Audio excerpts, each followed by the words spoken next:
3,500 hectare full cropping enterprise, which consists of probably about a third wheat, third barley, and the last third would be broken up between canola, lupins, lentils and also faba beans.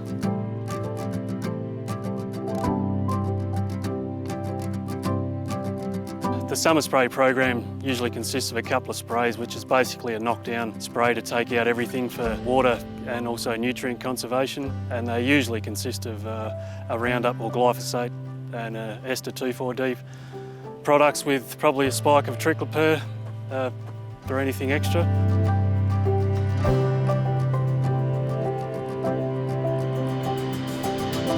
So when it comes to 2,4-D, we'll run our 06 Turbo Teejet and pressure of a 2 bar, so that gives us our droplet spectrum that we're aiming at. And for the subsequent spray programs, we'll be selecting the correct jet size first, also the correct pressure and water rate to make sure our application is all where it needs to be.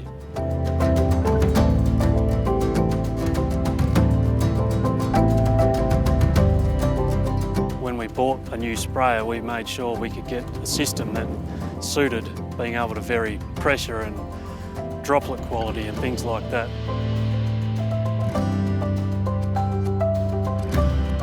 Paraquat, Treflan, Sakura type products, and then that's just usually all just weed control. And then once the crop's established, we get into early winter, we start with our our broadleaf or our post-emergent sprays, which is MCPA and could be a host of other things depending on if there's any insects or any need for fungicide and stuff like that.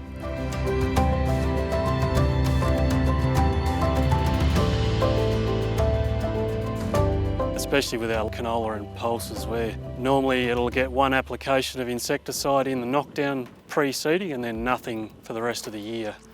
Whereas before, when we had pasture, it would be up to 3 doses of insecticide in canola to control all the insects that we had for the season.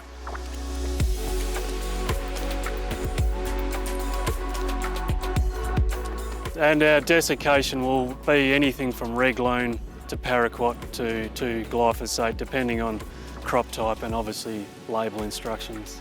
The challenge we face is the changing of permits and also the label directions. So just keeping up with those, you've got to make sure you're on top of that stuff. And I guess it does make it harder, but it does make the job better.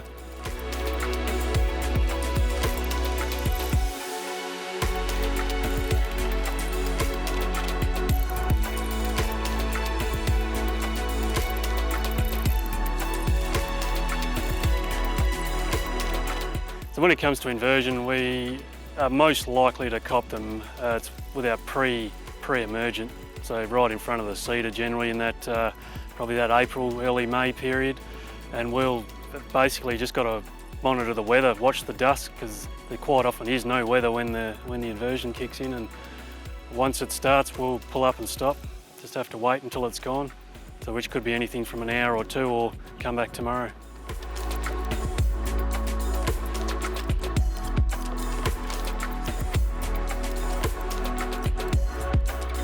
So the next step for us for our spray drift strategy or managing spray drift is the implementation of a community-based network of weather stations so we can monitor the weather coming. This will give us more of a real-time weather movement pattern, so it's localised to exactly where we're working, not the nearest weather station that might be 5 or 15 kilometres away.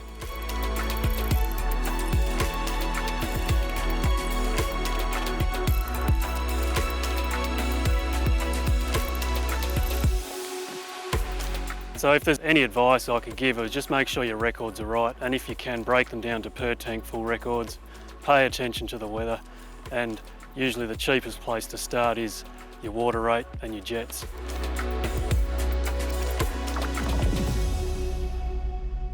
Go to the description bar below for the latest information, links and resources.